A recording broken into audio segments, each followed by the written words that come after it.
XLPOINT can be used in any type of environment where you are going to be managing your stock. So you can use it in a retail environment such as a fashion store, selling clothing, supermarkets, pet shops, also in hospitality, restaurants, fast foods, bars, etc.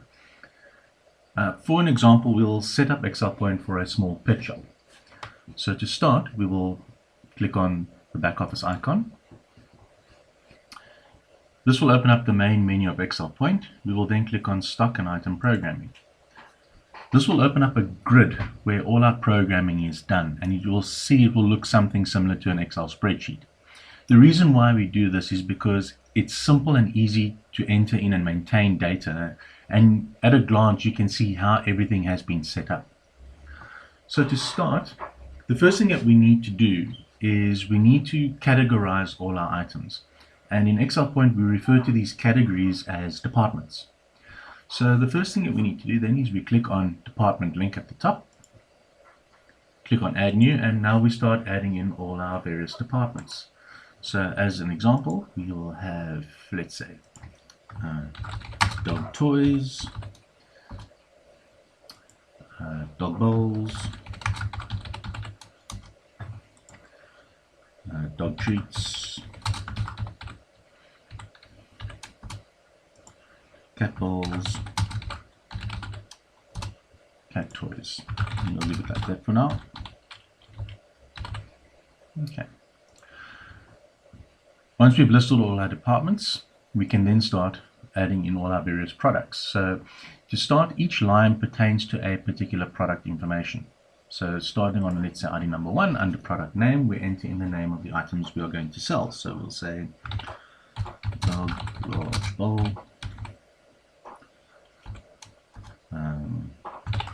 dog medium bowl,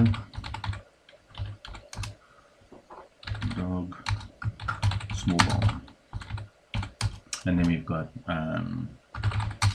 cat large bowl,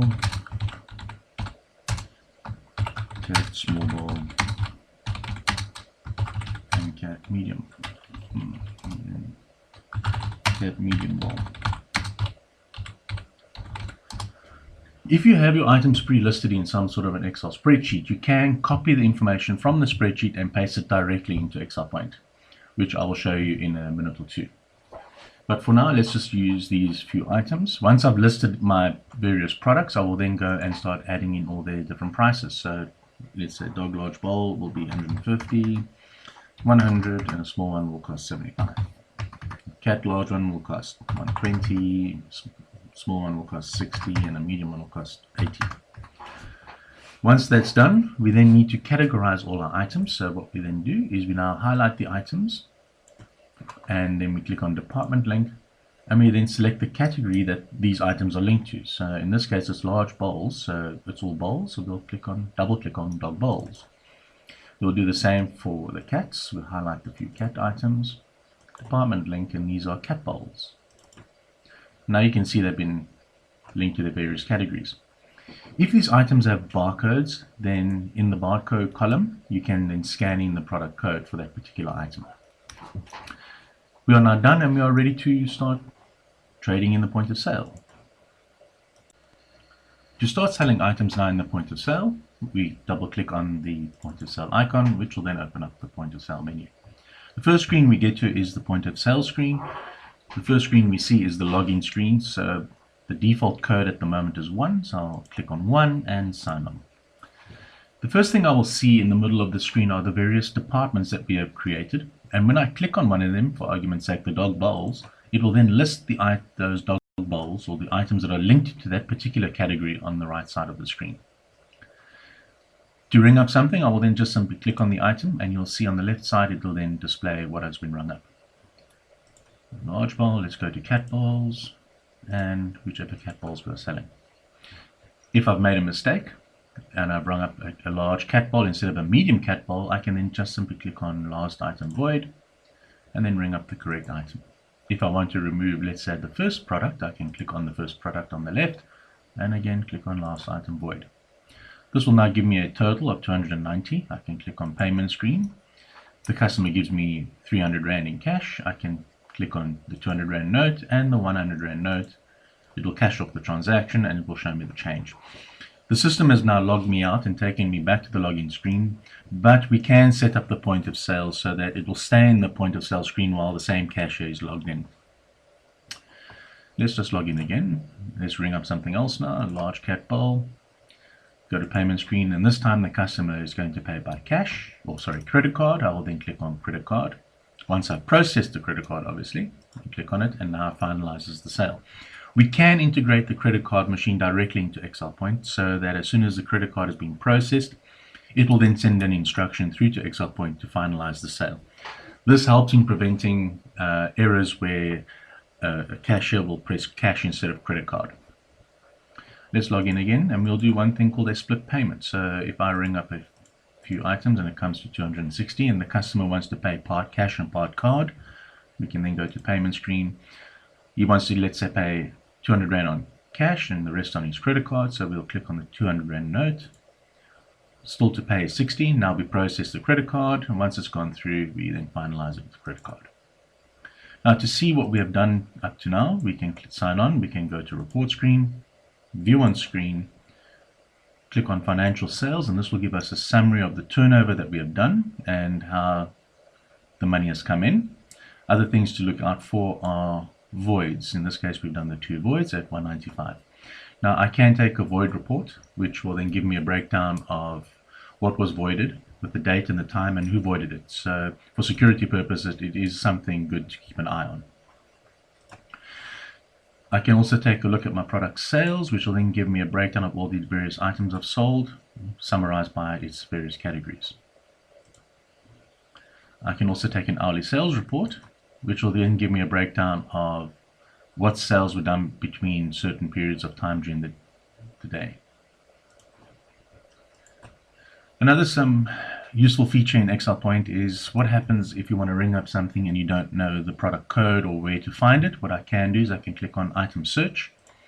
It'll then bring up a list of all my various items, and I can then just start typing in what the description starts with. So for argument's sake, let's say dog, and then it'll start to list everything that has the word dog in it. If I type in bowl, then it'll list everything that has the word bowl in it. Once I've done that, I can then simply scroll to the item I want to ring up, and I can press enter, or I can click on it with the mouse and it'll then ring it up in the point of sale.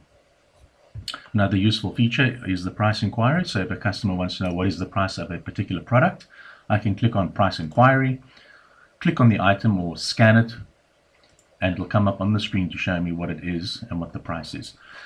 It's a great way of preventing an item being rung up and then voided, again for security purposes. To take a day-end report now at the end of the day, we will now click on report screen. Sorry, I need to complete that sale first. So it's 60 Rand. Let's go to payment screen and we'll cash this off. Let's log in again. Let's take a report. So we go to report screen. I'm going to view this on the screen and then simply click on day end report. It'll come up with a prompt to say, is this the sales for today? Because you might have forgotten to do the report at the end of today. Maybe you've come in the following day. You then just simply click on set to previous day, which will then log all the sales for that particular date. And then I simply click on proceed. This will now clear the till. It'll update my system and gets the machine ready for the next day. We'll now go into the back office and then have a look at the reports that come off the point of sale. I'm now back in the back office, and now to view that report that we have just done for the day, I will now click on reports. First thing I will then do is I will put in the dates from when to when I want to view this information, and for now it's set to the default date. I then click on turnover and products sold. This will open up an Excel spreadsheet and then will display the data. So I can see the date, the quantity, what my turnover was, how much cash and how many credit cards have come in. And then it will also list at the bottom what products were sold. There's a lot more information that can be displayed on the screen, but to keep it simple, there's information that has no relevant data in it will just not be displayed at the moment.